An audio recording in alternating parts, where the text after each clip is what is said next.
A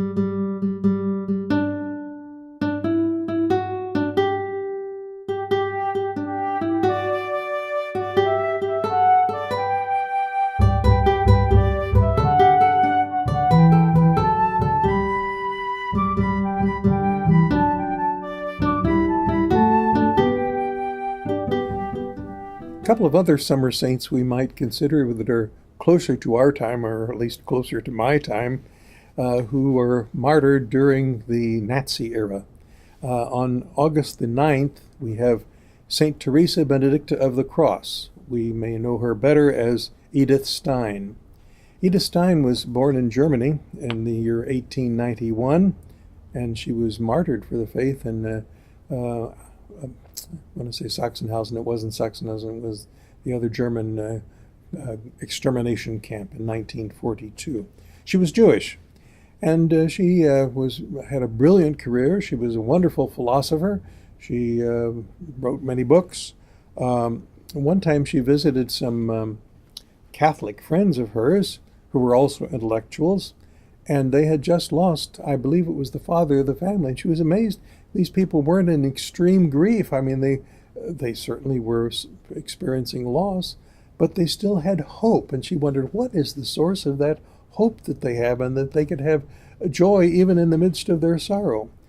So she came upon an autobiography of St. Teresa of Avila, and she devoured it. And she thought, my goodness, this is a kind of wonderful woman here. And after that, she herself went to a store and she bought herself a catechism. And she came under the influence of that catechism. She, as I say, she was a brilliant philosopher. She followed Heidegger and Husserl and some of the other existentialists. Well, she went to Mass for a while, but remember, she's Jewish, and Jewish people didn't really care for conversions to Catholicism.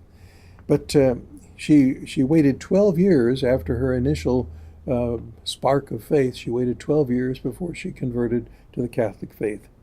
And after that, she wanted, of course, to ask her mother, and finally got it all straightened out with her mother, and she became Catholic. She joined the sisters, the Carmelite sisters, at Cologne, Germany. Well, unfortunately, that was in 1934, and that was right after the Nazis came to power. At first, she didn't have too much trouble. If you were a Catholic, of course, you could maybe they'd get along during this Nazi era. But in 1938, there was a terrible persecution of Jews, and since she had been a Jew, well, she better get out of Germany. So she went to Holland, to the Carmelite monastery in Holland. Well, about this time, the Archbishop of Utrecht, Holland, condemned the treatment of Jews. This was after the Nazis overran, in 1939, they overran Western Europe. And this archbishop condemned the brutality of the Nazis against Jews. There's a lot of other intrigue going on here. Some people wonder, why didn't Pope Pius XII come out stronger against the Nazis and condemn their practices and so on? Well, of course he did, but he always was kind of, he didn't say, well, you've got to do this and you've got to do that. He condemned Nazism, he condemned racism, he condemned the destruction of the Jews, but he didn't go as far as the Archbishop of Utrecht, who said, all of this is immoral, you must stop it, and so on. The Nazis replied by taking all the Jews in Holland and carting them off to Auschwitz and other extermination camps to kill. Well, they didn't stop at the Jews, but anyone who was a Christian who had been a Jew was also deported to the extermination camps at Auschwitz and other places.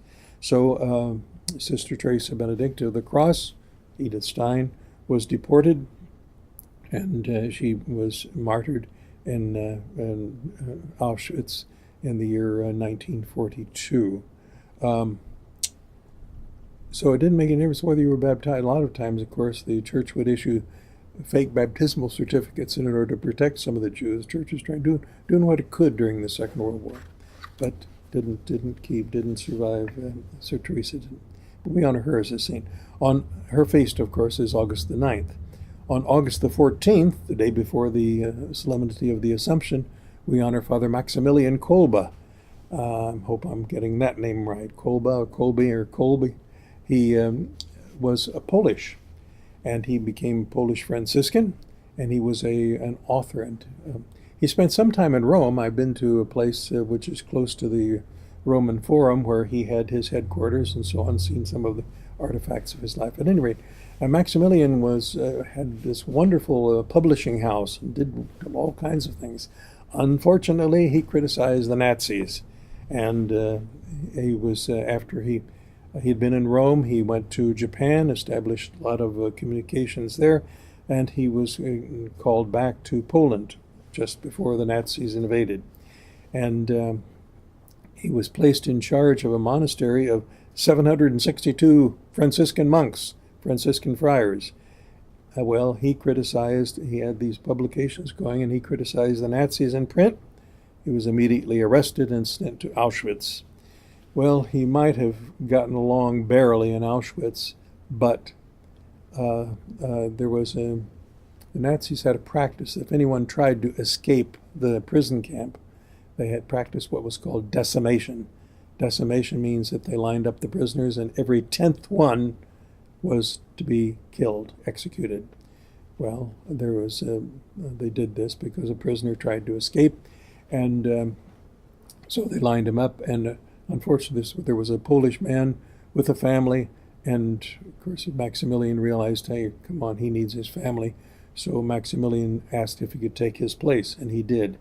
Well, he was starved to death for 2 weeks, no food, no water, and at all. And finally, he was put to death by, I think, injections of carbolic acid or something of that sort. So he himself died as a martyr for the faith in Auschwitz. So we have some other, these are modern saints. You might say, well, of course, if you're as old as I am, you remember the Nazi era and how horrible it was. Some of you younger people don't realize it.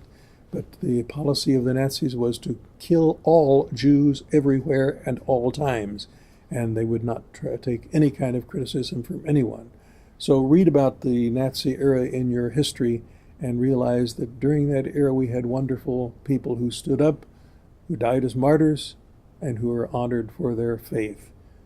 Teresa Benedicta, Edith Stein, convert from Judaism, Maximilian Kolbe, Polish priest who gave his life in place of another one.